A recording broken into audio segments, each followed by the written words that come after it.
Guys, welcome to PM पाठशाला। Guys, आज हम लेकर आए हैं फरवरी 2024 की मैगजीन है गाइस, जिसमें हम बात करेंगे एनवायरनमेंट के शॉर्ट्स जो हमारे रह गए थे। Let's complete shorts also because they are also very important. Secondly guys, अगर आप चैनल पर नए हैं तो do like share and subscribe to PM Pathshala. और अगर आप 2024 में प्रीलिम्स देने जा रहे हैं तो भी आपके लिए पूरे 1.5 साल के करंट अफेयर्स का प्लेलिस्ट बिल्कुल तैयार है, फ्री ऑफ कॉस्ट में तैयार है। उसको जाएं और ज़रूर देख लें। सेकेंडरी, अगर आप 2025 का प्रीलिम्स भी अगर देना चाह रहे हैं तो आज से ही तैयारी शुरू कर दीजिए। टाइम समझ लो बिल्कुल नहीं होता है। आज से ही अपने 6-7 घंटों का जो स्लॉट है ना गाइस, देना शुरू कर दो आप एग्ज़ाम के लिए। 2025 वाले, जो 24 वाले तो बिल्कुल उनको तो रेडी रहना ही होगा। अच्छा, आज जो हम गाइस इसमें शॉर्ट्स में बात करेंगे, सबसे पहला टॉपिक हम जिसमें हम ले रहे हैं शॉर्ट्स का, दैट इज़ नीति आयोग का ना एक पोर्टल लॉन्च हुआ है, एक रिपोर्ट लॉन्च हुई है। तो नीति आयोग लॉन्चेस ग्रो रिपोर्ट एंड पोर्टल। अब ग्रो का ना फुल फॉर्म है, दिस ग्रो हैज़ अ फुल फॉर्म। इसका मतलब है, जी से मतलब है greening and restoration of wasteland with agroforestry, right. तो अगर ग्रो का याद आए तो याद रखना है, ग्रो की रिपोर्ट कौन निकालता है, पोर्टल किसने निकाला है, नीति आयोग ने निकाला है। ठीक है। इसमें ये क्या बता रहे हैं, नीति आयोग वालों ने क्या ढूंढा है, नीति आयोग वाले कह रहे हैं कि जो वेस्ट लैंड को जब हम प्रोडक्टिव एग्रो फॉरेस्ट्री लैंड बनाएंगे ना तो उसमें बहुत पोटेंशियल आ जाएगा। तो कह रहा है एम्प्लॉयड रिमोट सेंसिंग का इस्तेमाल करो, ठीक है, जीआईएस टेक्निक का इस्तेमाल कर कर और ना सूटेबिलिटी चेक करो एग्रो फॉरेस्ट्री प्रैक्टिसेस की सभी डिस्ट्रिक्ट के अंदर। और फिर यहाँ पर इंट्रोड्यूस करा है इसने एग्रो फॉरेस्ट्री सूटेबिलिटी इंडेक्स और नेशनल लेवल प्रायोरिटाइजेशन करके इसने निकाला है। अच्छा, नीति आयोग ने एक लॉन्च करा है ग्रो सूटेबिलिटी मैपिंग पोर्टल, जिसका नाम रखा है भुवन। भुवन क्या होगा, जियो पोर्टल है इसरो का, उसको भी इसके साथ पोर्टल को कनेक्ट करा है ताकि हमें यूनिवर्सल एक्सेस मिले। स्टेट और डिस्ट्रिक्ट लेवल का डेटा हम तैयार करें कि ऐसे कौन कौन सी जगहें हैं जिनको वेस्ट लैंड से एग्रो फॉरेस्ट्री में कन्वर्ट किया जा सकता है। अब वेस्ट लैंड का मतलब क्या है, वो लैंड जो कि अनप्रोडक्टिव है, अनफिट है, जिस पे आप कल्टीवेशन नहीं कर सकते, जिस पे आप ग्रेजिंग नहीं कर सकते, या वो ऐसा लैंड हो चुका है जिसमें उसका दूसरे इकोनॉमिक यूजेस का आप इस्तेमाल नहीं कर सकते। तो वेस्ट लैंड, अगर आप एटलस ऑफ इंडिया 2019 का उठाते हो तो यहाँ बताता है कि वेस्ट लैंड का मतलब है 16.96% ऑफ जोग्राफिकल एरिया इन 2015-16। फिर इंडिया ने क्या इनिशिएटिव्स लिए एग्रो फॉरेस्ट्री के लिए, तो हमने नेशनल एग्रो फॉरेस्ट्री पॉलिसी तैयार करी 2014 की। सब मिशन तैयार करा agro forestry under national mission for sustainable agriculture. हमने एग्रो फॉरेस्ट्री का RKVY यानी कि राष्ट्रीय किसान कृषि विकास योजना के तहत भी हम इस पे काम कर रहे हैं। इंडिया ने बॉन्ड चैलेंज भी ज्वाइन करा, जिसमें हमने प्लेज ली थी कि हम 13 मिलियन हेक्टेयर के जो डिग्रेडेड लैंड को, डिफॉरेस्टेड लैंड को बाय द ईयर 2020 तक कर लेंगे, लेकिन हम इसमें फेल रहे हैं। ठीक है। So now understand what do you mean by the term agroforestry. Agroforestry का मतलब कलेक्टिव नेम होता है, और इसमें ना लैंड यूज सिस्टम का हम इस्तेमाल करते हैं, यानी कि ट्रीज कैसे हम टुगेदर मैनेज करें क्रॉप्स के साथ, उसमें क्रॉप्स भी लगाएं, एनिमल प्रोडक्शन सिस्टम्स भी लगाएं। तो एग्रो फॉरेस्ट्री यानी एग्रीकल्चर भी करना है, फॉरेस्ट्री भी करनी है, ट्रीज भी मैनेज करने हैं, क्रॉप्स भी मैनेज करनी है, और एनिमल प्रोडक्शन सिस्टम को भी ध्यान में रखना है। ऐसा एग्रीकल्चरल सेटिंग हमें बैठानी है। समझ में आ रहा है एग्रो फॉरेस्ट्री का मतलब? अगर आप अभी हमारे देश में देखोगे तो हमारे देश में कुल अभी 8.64% इंडिया का टोटल जोग्राफिकल एरिया है। ठीक है। 3 तरह के टाइप्स हैं। पहला है हमारा एग्री सिल्वीकल्चरल सिस्टम, यानी कि एग्री सिल्वी का मतलब है कि हम क्या करते हैं, एक जगह पे क्रॉप ग्रो करते हैं, ट्रीज ग्रो करते हैं। फिर एक होता है सिल्वो पैस्टोरल, यानी कि इसमें फॉरेस्ट भी है और ग्रेजिंग के लिए डोमेस्टिकेटेड एनिमल्स भी हैं। फिर एग्रो सिल्वो पैस्टोरल भी सिस्टम है, जहाँ पे ट्रीज, एनिमल्स एंड क्रॉप्स, इन तीनों को इंटीग्रेट करके रखा गया है। अब एग्रो फॉरेस्ट्री का सिग्निफिकेंस क्या है, तो सबसे बड़ा सिग्निफिकेंस है क्लाइमेट चेंज को हम चाहते हैं मिटिगेट करना। बहुत हमारा देखो, हम जब भी इन्वायरमेंट पढ़ते हैं हम क्लाइमेट चेंज को बहुत ध्यान से पढ़ते हैं ना। हमने पढ़ा ना कि क्लाइमेट चेंज से हमारा कितना खराब हुआ। आपने इन्वायरमेंट के अभी जितने सेक्शन देखे होंगे पार्ट्स में, वीडियोस में, तो आपने देखा हमने क्लाइमेट चेंज से हम कितना जूझ रहे हैं, हमारा एग्रीकल्चर कितना जूझ रहा है। तो माइक्रो क्लाइमेट मॉडरेशन और कार्बन सिक्वेस्ट्रेशन का मतलब होता है कार्बन की कैप्चरिंग करना, ताकि कार्बन इमिशन कम हो जाए। फिर हमारी सॉइल फर्टिलिटी बढ़ेगी। अगर हम एग्रो फॉरेस्ट्री करते हैं, हमारी सॉइल कंजर्व हो जाएगी, हमारी प्रोडक्टिविटी बढ़ जाएगी, हमारा जो एरेबल लैंड है वो ऑप्टिमाइज हो जाएगा। अब सवाल ये उठता है कि एरेबल लैंड क्या होता है। तो हमें एरेबल लैंड के बारे में भी पता होना चाहिए कि एरेबल लैंड मतलब जिसमें हम लोग आराम से खेती कर पाएं। फिर नेक्स्ट टॉपिक हमारा शुरू होता है Terai arc landscape. Terai arc landscape क्या होता है? देखो, ताल इसको बोलते हैं। इसको ना United Nations world restoration flagship के तहत रिकॉग्नाइज किया गया था। तो अलोंग विथ ताल 6 अदर इनिशिएटिव्स भी लिए गए। पहला इनिशिएटिव लिया गया, recognize initiative will be eligible for technical and financial UN support. 2022 में नमामि गंगे इनिशिएटिव आया। फिर तराई आर्क लैंडस्केप का मतलब समझते हो? ट्रांस बाउंड्री बायोडाइवर्सिटी हॉटस्पॉट है, 2001 में लॉन्च हुआ था ये। ताल एक क्रिटिकल हैबिटेट है टाइगर, राइनोज और एलिफेंट्स का। इनका काम पता है क्या होता है? इकोसिस्टम्स को कंजर्व करना। कह रहा है तेराई वाली जो हिल्स है और चुराई हिल्स है, इन दोनों को ये ना क्या करते हैं? कंजर्व करते हैं। तो कॉर्बेट नेशनल पार्क है, राजाजी नेशनल पार्क है, सब में कवर हुआ हुआ है। 900 किलोमीटर तक एक्सटेंड है। बागमती रिवर है नेपाल की, यमुना रिवर, ये सारा स्ट्रेच वहीं पर है। देखो, अब यहाँ से एक टॉपिक शुरू होता है वर्ल्ड रिस्टोरेशन फ्लैगशिप का प्रोग्राम, जो 2022 से ऑलरेडी शुरू हो चुका है। यूएन का ना, एक्चुअली मैं आपको बताऊं, 2021 से 2030 तक यूनाइटेड नेशंस ने ना एक डिकेड तैयार करा है। इस डिकेड में हम क्या कर रहे हैं? इकोसिस्टम के रिस्टोरेशन पे काम करने की बात कर रहे हैं। अच्छा, इसके साथ ही साथ यूएनडीईपी ने, यूनाइटेड नेशंस एनवायरनमेंट प्रोग्राम के द्वारा लीड हुआ, फाओ का भी इसमें योगदान था। पता है इसका ऑब्जेक्टिव क्या था? प्रिवेंट करना, हॉल्ट करना, रिवर्स कर देना इकोसिस्टम को डिग्रेड होने से बचाने के लिए, कि वो डिग्रेड ना हो। ठीक है, तो हम हर कॉन्टिनेंट पे चेक करना है, हर ओशन में जाके चेक करना है।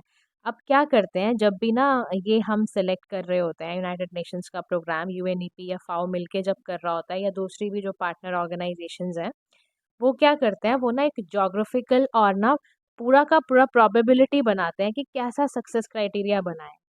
तो 6 तरीके से रिकॉग्नाइज करने के लिए ये बताते हैं कि क्या क्या करें।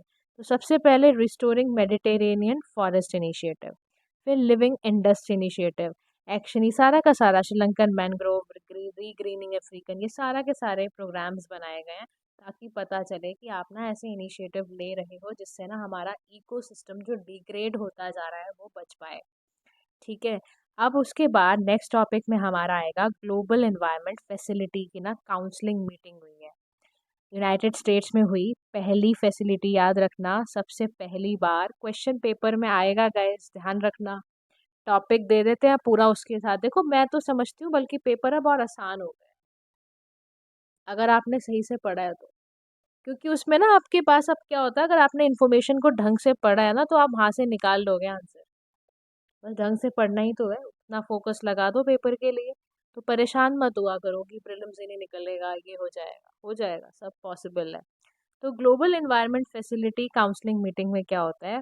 ये यूएस में होती है, राइट? तो उसमें ना आप क्या करते हैं, यूएस में जब हो रही होती है, तो यहाँ पर एम था कि फाइनेंस कैसे करना है और कैसे इम्प्लीमेंट करेंगे हम कुनमिंग मॉन्ट्रियल ग्लोबल बायोडाइवर्सिटी का फ्रेमवर्क। तो 186 कंट्रीज ने इसको रेटिफाई करा था। 2023 में लॉन्च हुआ और 7th global environment facility assembly Vancouver Canada में हुआ। डिसीजंस लिए गए इसके। वर्ल्ड बैंक ने इनके क्या क्या हमारे रहे थे उसको भी अब हम चेक करते हैं। देखो, ग्लोबल एनवायरनमेंट फैसिलिटी की जो काउंसलिंग मीटिंग के जो आपके की हाईलाइट थे, सबसे बड़ा की हाईलाइट पता है क्या था? इसके जितने भी मेंबर्स थे ना गवर्नमेंट के, वो सब बैठे और उन्होंने कहा कि सभी ने बल्कि अग्री करा कि हम ना 1.1 बिलियन डॉलर का इन्वेस्टमेंट जो है इंटरनेशनल एक्शन के लिए, चाहे वो बायोडाइवर्सिटी का हो, क्लाइमेट चेंज के लिए हो, चाहे वो नेचुरल रिन्यूएबल्स के लिए हो, सबका हम रखेंगे। इवन इन्होंने ना इंडोर्स करा कि हम $203 million for 21 climate change adaptation project के लिए भी काम करेंगे। और स्पेन ने अनाउंस किया कि हम 10 मिलियन यूरो जो है वो अपने इस प्रोजेक्ट के लिए, ग्लोबल बायोडाइवर्सिटी फ्रेमवर्क फंड के लिए लगाएंगे। एंड इसका जो कंट्रीब्यूशन है वो Canada, UK, Germany and Japan भी रखेंगे। अच्छा, इसके अलावा जो आपका जीबीएफएफ रिसोर्स एलोकेशन पॉलिसी है, प्रोजेक्ट साइकिल पॉलिसी है, इसको भी अप्रूव करा गया ताकि जो डोनर फंड है वो एलोकेट किए जा सके। और इसको जो देखो, इसमें जो आपका आया था, मैंने आपको बताया भी था ना कि कुनमुंग जो आपका मॉन्ट्रियल ग्लोबल बायोडाइवर्सिटी फ्रेमवर्क को इम्प्लीमेंट करने की भी बात कही गई है, तो उसके तहत भी छोटा सा पार्ट उसको भी समझाया गया है कि जो Kunming Montreal global biodiversity fund था, ये 2000 सीओपी जब 15 चल रहा था ना, मॉन्ट्रियल में जब चल रहा था यूएन कन्वेंशन बायोलॉजिकल डाइवर्सिटी का, तब तब ये इसको अडॉप्ट किया गया था। इसमें ना 23 टारगेट हैं जो हमें 2030 तक अचीव करने हैं। इसमें हमारी पता है कोशिश क्या है कि 30% कंजर्वेशन लैंड एंड सी का करना है और 50% हमें इन्वेजिव स्पीशीज को रिड्यूस करना है। ठीक है। अब ग्लोबल एनवायरनमेंट फैसिलिटी के बारे में आपको ज़रूर पता होना चाहिए किसका हेडक्वार्टर वाशिंगटन डीसी में है। 1992 में रियो अर्थ समिट के दौरान 18 एजेंसी जब थी, तब इसको बनाया गया था। जीईएफ में 186 मेंबर है, इंडिया भी इसका पार्ट है।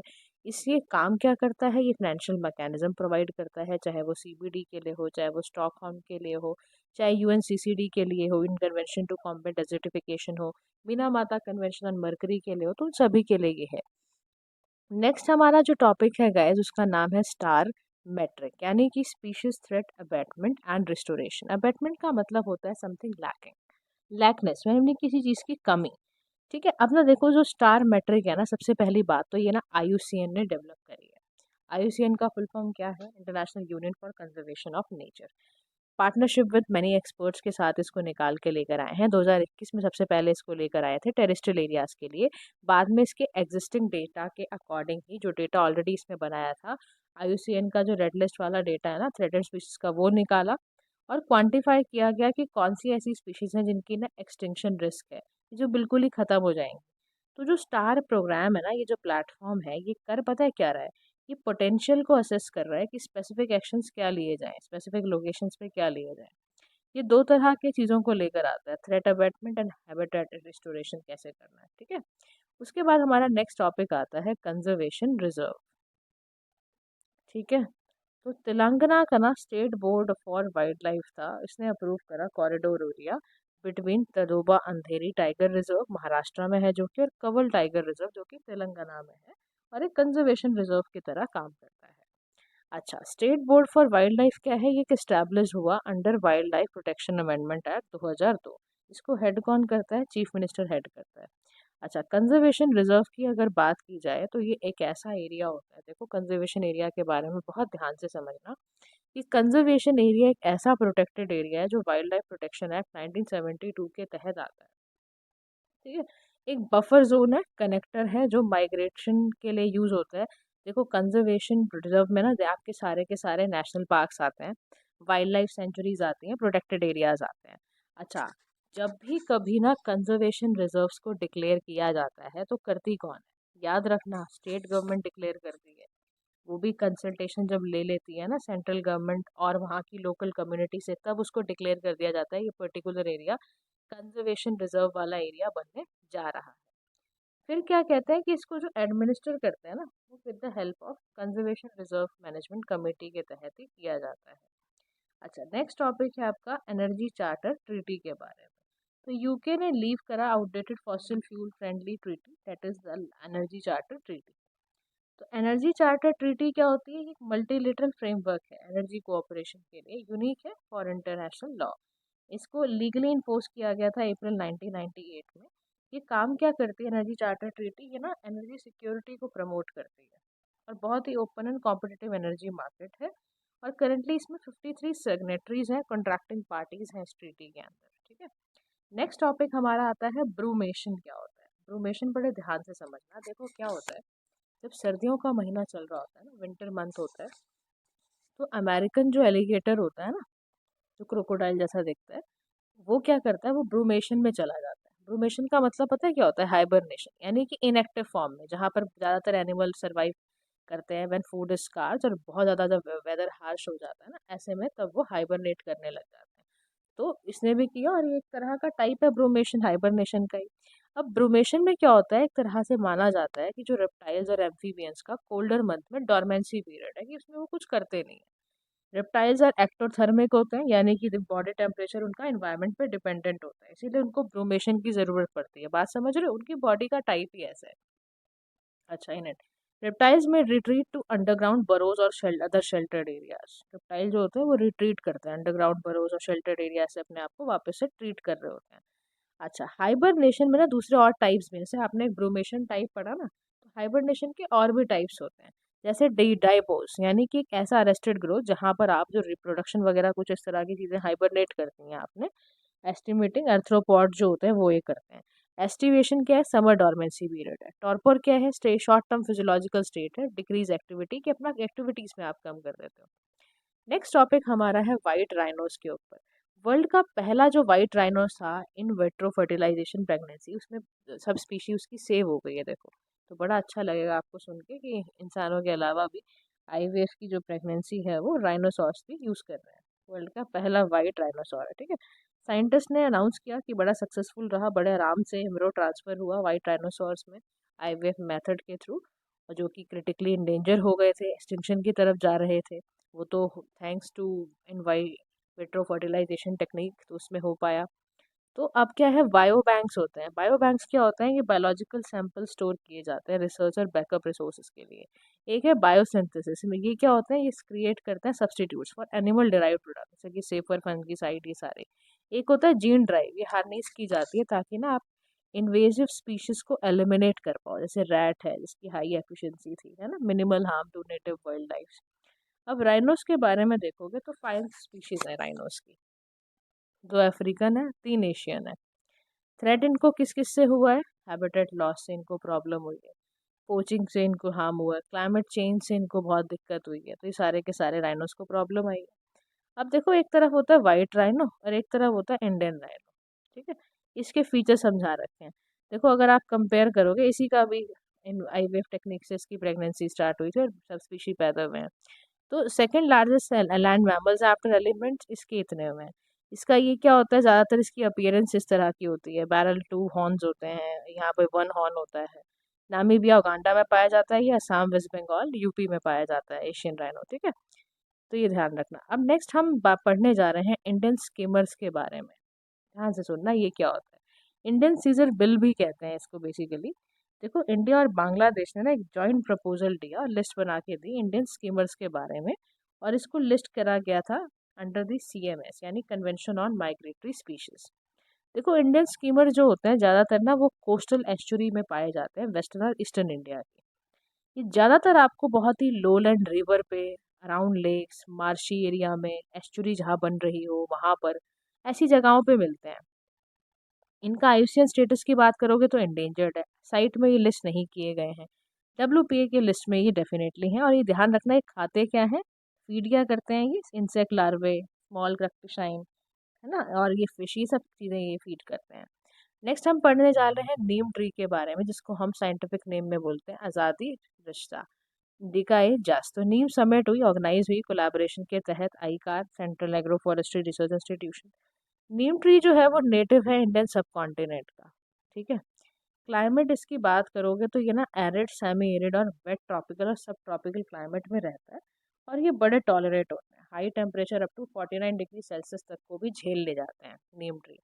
एवरग्रीन ट्री है, डेसिडुस हो, चाहे ड्राई एरिया हो, चाहे ड्राई फॉरेस्ट हो, सब जगह पे अवेलेबल है। अच्छा, नीम ट्री का सबसे बड़ा बेनिफिट पता है क्या होता है, इसकी मेडिसिनल प्रॉपर्टी है। मेडिसिनली आप इसको यूज़ कर सकते हो। दूसरा, इतना एफिशिएंट होता है कि क्या बताऊँ मैं आपको, कह रहा, देखो, नेचुरल एयर फिल्टर की तरह काम करता है, डस्ट पार्टिकल्स को ट्रैप कर लेता है, गैसेस पॉल्यूटेंट्स को एब्जॉर्ब कर लेता है। तो इतनी इसके अंदर, नीम के अंदर इतनी शक्ति है कि एकदम पेस्टिसाइड्स की तरह, मॉस्किटो रेपलेंट की तरह, फर्टिलाइजर्स की तरह ये काम करता है।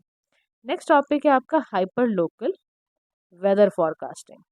तो मिनिस्ट्री है एग्रीकल्चर एंड फार्मर वेलफेयर की, इसने इनिशिएट करा था weather information network and data system, ताकि long term hyper local weather data को इन्वॉल्व कराया जा सके। अब विंड जो है, यानी कि weather information network and data जो सिस्टम है, एक तरह का रोबस्ट मैकेनिज्म है, इंटीग्रेट करता है ये वेदर डेटा को, पुल आउट करता है from different weather observation system से into a single national level weather portal.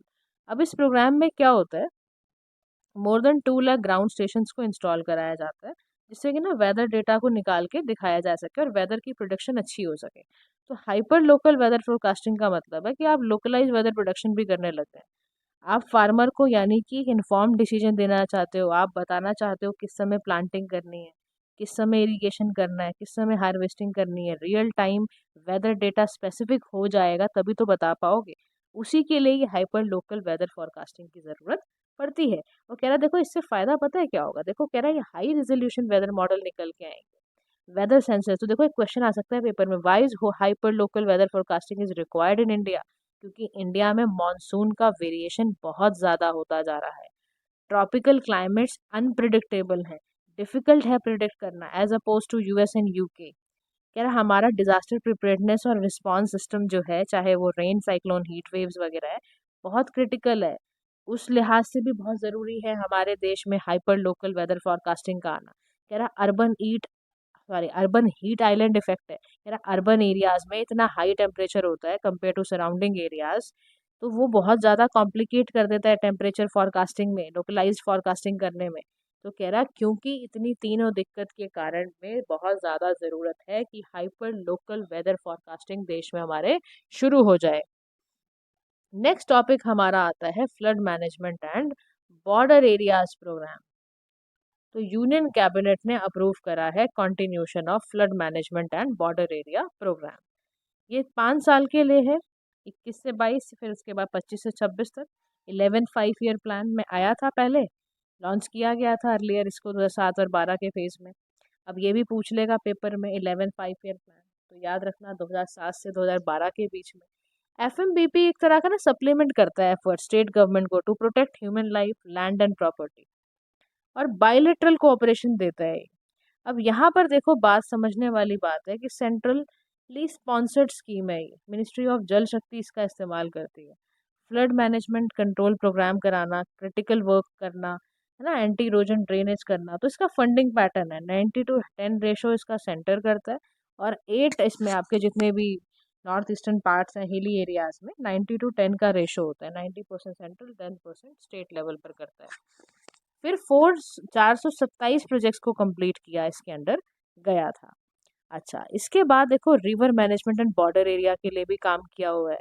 कह रहा देखो हम ना फ्लड को कंट्रोल करते हैं, एंटी इरोजन के जो भी वर्क होते हैं उसको बचाते हैं, हाइड्रोलॉजिकल ऑब्जर्वेशन करते हैं, फंडिंग पैटर्न 100% ऐसे बॉर्डर एरियाज पर असिस्टेंस दी जाती है, इन्वेस्टिगेट किया जाता है जॉइंट वाटर रिसोर्सेज को भी। फिर नेक्स्ट टॉपिक है आपका एटमॉस्फेरिक रिवर के बारे में। देखो कैलिफोर्निया में क्या हो रहा है, बैक टू बैक 2 बारी अमेरिकन रिवर स्टॉर्म आई, सॉरी एटमॉस्फेरिक रिवर स्टॉर्म आई।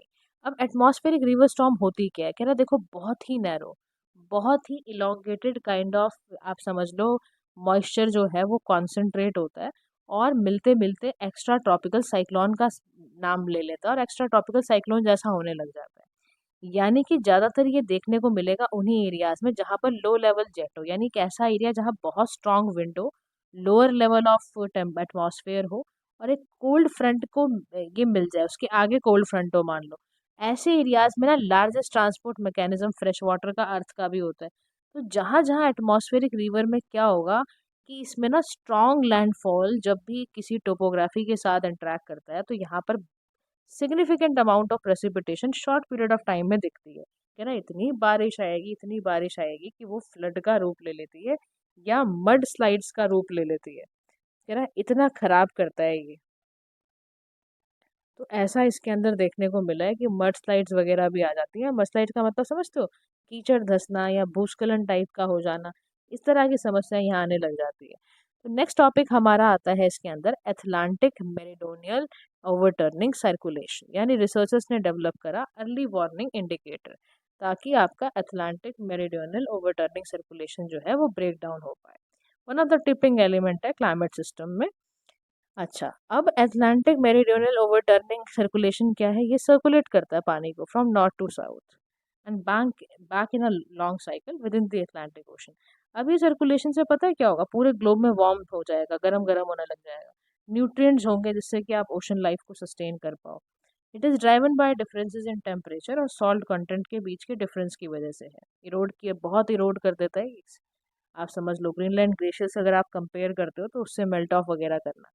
अच्छा, इसकी दिक्कतों की वजह से ना जब जब भी एएमओसी होगा, इससे कॉम्प्लिकेशंस पता है क्या आते हैं? अटलांटिक सी का जो लेवल है वो राइज हो जाएगा, फ्लिपिंग होगी वेट एंड ड्राई सीजन्स में, एराटिक फ्लक्चुएशंस होंगी टेम्परेचर में, और सदर्न हेमिस्फीयर वार्मर होता चला जाएगा। ठीक है, ये इसकी देखो जोग्राफिकल इंडिकेशंस मैंने आपको बता दी। अब आप समझो एक बड़ी बेहतरीन बात आने वाली है जिसको हम कहते हैं आरआईपी करंट्स। देखो अभी क्या हुआ, Indian national centre for ocean information services और इसरो ने ना ये मॉनिटर करा कि हम ना मॉनिटर भी करते हैं और operational forecast alert RIP current के लिए इशू करते हैं। आरआईपी करंट पता है क्या होता है? एक स्ट्रॉन्ग फ्लो होता है पानी का, running from a beach back to open sea, open ocean. 10 से 20 फीट का होता है ये, और अप टू 10 टाइम्स वाइडर होता है। ज़्यादातर देखा जाता है ईस्ट में, गल्फ में, वेस्ट कोस्ट ऑफ यूएस में, ये सब जगह रहता है। अच्छा, they do not pull people under water, rather they pull away from shore. ये कहता है कि यहाँ पर ज़्यादातर देखा जाता है कि ये पुल पी लोगों को नहीं करता अंडर वाटर, बिल्कुल भी नहीं करेगा। ये क्या करता है, बल्कि शोर को ही पुल करके खींच के ले जाता है। इतना स्ट्रांग सोचो आप, फ्लो होता होगा इसमें पानी का, ओपन सी और लेक के अंदर। तो ये एक प्रोसेस है आरआईपी करंट्स का, ठीक है, रिप करंट्स बोलते हैं इसको हम। So guys, this is all about your environment section today. We'll start the next topic, social issues, from tomorrow. Stay tuned to our channel. Thank you so much for listening. Do like, share, and subscribe to PM Pathshala. Have a nice day to all.